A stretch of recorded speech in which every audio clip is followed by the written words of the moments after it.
शंकर जी के मंदिर के बाहर आपको नंदी मिलेगा। पूरे 12 ज्योतिर्लिंग में जाकर दर्शन करिए, शिव जी के मंदिर के बाहर नंदी मिलेगा। पर केवल 12 ज्योतिर्लिंग में से पूरे भारत में केवल एक ओमकारेश्वर ऐसा है, मेरा देवाधिदेव महादेव ओमकारेश्वर की भूमि ऐसी है जहां नंदी के साथ उनकी देवी भी विराजमान होकर शंकर की आराधना करती है। 12 ज्योतिर्लिंग में नंदी मिलेगा, पर नंदी अपनी देवी के साथ में विराजमान होकर शंकर की आराधना नहीं करती। महाकाल जाइए, सोमनाथ जाइए, तुम्हारी मर्जी पड़े, जितने ज्योतिर्लिंग का दर्शन करिए, काशी का दर्शन करिए, अन्य मंदिरों का, सारे 12 ज्योतिर्लिंगों का दर्शन करना, वहां पर नंदी मिलेगा, पर नंदी के साथ में उनकी देवी नहीं रहेगी, पर केवल एक ओमकारेश्वर। ओमकारेश्वर की पवित्र भूमि पर जो भगवान नंदी भी अगर विराजे हैं तो अकेले नहीं विराजे, देवी के साथ विराजमान होकर भगवान शंकर की सेवा में तल्लीन है, क्योंकि यहाँ शंकर ओमकार के रूप में विराजमान है। बोल ओमकारेश्वर भगवान की। यहाँ शिव ओम के रूप में विराजमान है, ओमकार के रूप में विराजमान है, इसलिए ओमकार देवी और देव, नंदी और नंदी, ये दोनों भगवान शिव की आराधना में तल्लीन रहते हैं, भगवान शंकर की भक्ति में डूबे रहते हैं। शिव भक्ति, पृथ्वी तत्व मेरे भोलेनाथ काशी से लेते हैं, जल तत्व गंगा जी से लेते हैं, तेज तत्व नंदी से लेते हैं, और मेरे भोलेनाथ वायु तत्व कैलाश से लेते हैं, और आकाश तत्व मेरे शंकर कहीं और से नहीं लेते, अपने शिव भक्त को जब जन्म देते हैं तो आकाश तत्व मेरे महादेव स्वयं प्रदान करते हैं। स्वयं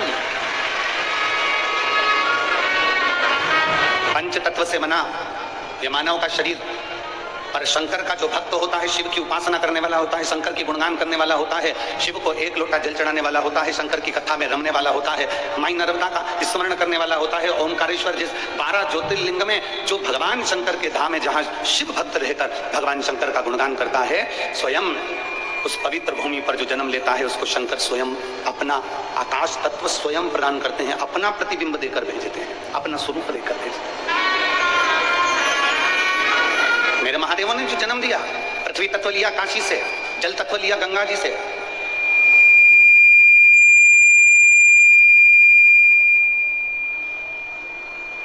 तेज तत्व लिया नंदीश्वर से, वायु तत्व ले लिया उन्होंने कैलाश पर्वत से, और आकाश तत्व मेरा देवाधिदेव महादेव स्वयं प्रदान करते हैं, खुद देते हैं स्वयं। आप आए हो ना ओमकारेश्वर की धरा पर, आप आए हो ओमकारेश्वर की भूमि पर, ओमकारेश्वर की धरा पर आए हो, ओमकार बाबा की अगर भूमि पर आए हो, ओमकारेश्वर की पवित्र भूमि पर आए हो, तो यहाँ जो आता है मेरे शंकर भगवान, उसके कानों में ओम शब्द का उच्चारण मां रेवा की जल में, मां रेवा की गोद में बैठने वाले प्रत्येक ओमकारेश्वर की भूमि पर आने वाले जीव को ओम अक्षर का नाद करा देते हैं। ओम अक्षर। और तेरी कृपा बिना ना हिले एक भी, लेते हैं श्वास तेरी कृपा से, चपटी भभूत में खजाना हे गंगधार मुक्ति द्वार ओमकार बाबा ओमकार आयो शंभुहार। कहते हैं गुरु शिष्य को पहचान जाता है, पुलिस चोर को पहचान जाती है, और मेरा महादेव अपने दरवाजे पर आने वाले भक्त को पहचान जाता है। कितने लोग आते हैं ओमकारेश्वर? इंदौर से प्रत्येक रविवार को, शनिवार को लोग इंदौर, देवास, उज्जैन और आसपास से ना जाने कितने, खंडवा, बरहानपुर और खरगोन आदि बड़े बड़े शहरों से ओमकारेश्वर लोग हर शनिवार रविवार आते हैं। बोलो रे जी सही है कि गलत है? हर रविवार आते हैं, प्रत्येक शनिवार को लोग आते हैं, प्रत्येक रविवार को आते हैं, बहुत सारे भक्त आते हैं, बहुत सारे लोग आते हैं, बहुत सारे यहाँ पहुँचते हैं। पर मेरे शिव महापुराण की कथा यहाँ वर्णन कर रही है कि गुरु शिष्य को पहचान जाता है, पुलिस चोर को पहचान जाती है, और मेरा महादेव अपने भक्त को पहचान जाता है। अर्थात शिव महापुराण की कथा कहती है इतने सारे भक्त प्रत्येक रविवार को आते हैं, इतने सारे भक्त प्रत्येक शनिवार को आते हैं, इतने सारे भक्त प्रत्येक कोई 30 त्योहार पर आते हैं। पर ईमानदारी से बोलना, क्या सभी शंकर के भक्त होते हैं? क्या सभी शिव के उपासक होते हैं? पर आते हैं, और और मेरा शंकर भगवान पहचान जाता है। जो होटल में रहकर एंजॉय कर रहे हैं, एसी का रूम ले लिया, होटल का कमरा ले लिया और खूब आराम से नाव में घूम रहे हैं, और उसी नाव में बैठकर मालूम पड़े कहीं धुनक लिए बीड़ी को, कहीं तंबाकू का पान कर लिया, कहीं गुटखा खा लिया, कहीं कुछ कर लिया। श्री शिव महापुराण की कथा कहती है कि नर्मदा के तट पर, नर्मदा के घाट पर, मां नर्मदा की गोद में, मां नर्मदा के जल में, मेरे शंकर के धाम में जितनी देर रहो व्यसन से मुक्त रहो, क्योंकि मेरा शंकर भी व्यसन से मुक्त है, मेरा शिव भी व्यसन से मुक्त है। दुनिया के लोग कहते हैं शंकर भांग पीते हैं, ना ना रे भाई, कोई एक पुराण उठाकर बता दो जिसमें लिखा हो कि शंकर को भांग प्रिय है। शिव को भांग प्रिय नहीं है, शंकर को मेरा राम प्रिय है। जिसको राम प्रिय होता है उसको भांग प्रिय नहीं होती, और जिसको भांग प्रिय होती है उसे परमात्मा प्रिय नहीं होता।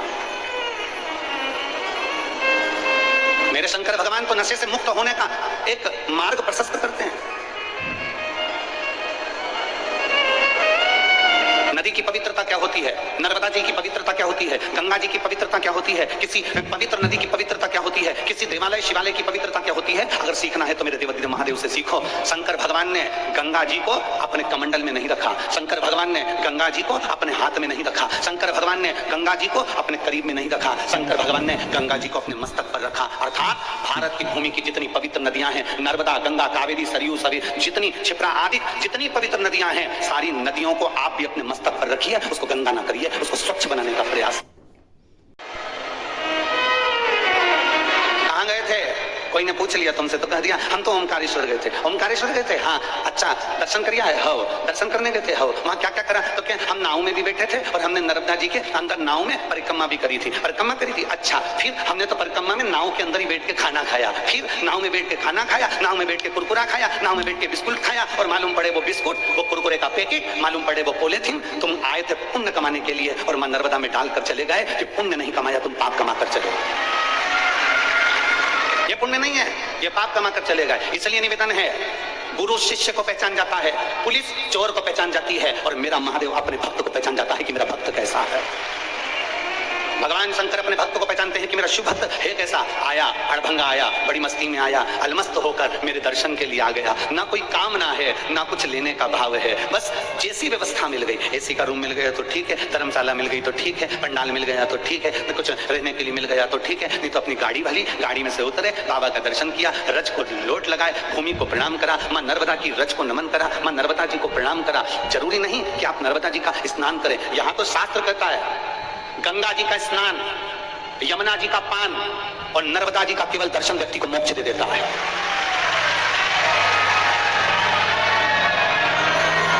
गंगा का स्नान, यमुना का पान और मां नर्मदा का केवल दर्शन व्यक्ति को मोक्ष प्रदान कर देता है। मालवा के संत परम पूज्य पंडित श्री कमल किशोर जी नागर जी ने एक लाइन बड़ी सुंदर गुनगुनाई है, अपन भी उसको गुनगुनाएंगे, इतना स्मरण। मां नर्मदा तो है कलयुग की गंगा, दर्शन से तेरे मन हो जाए चंगा। मां नर्मदा तो है कलयुग की गंगा, दर्शन से तेरे मन हो जाए चंगा। मां नर्मदा तो है कलयुग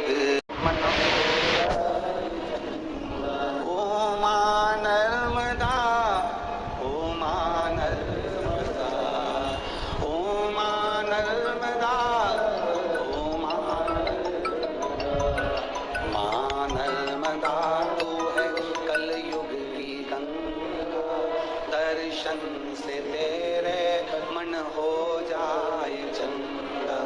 मां नर्मदा तू है कलयुग की गंगा, दर्शन से तेरे मन हो जाए चंगा। ये मां जिसने पहचान लिया इसको, जिसने जान लिया इसको, जो पहचान गया, जो जान गया।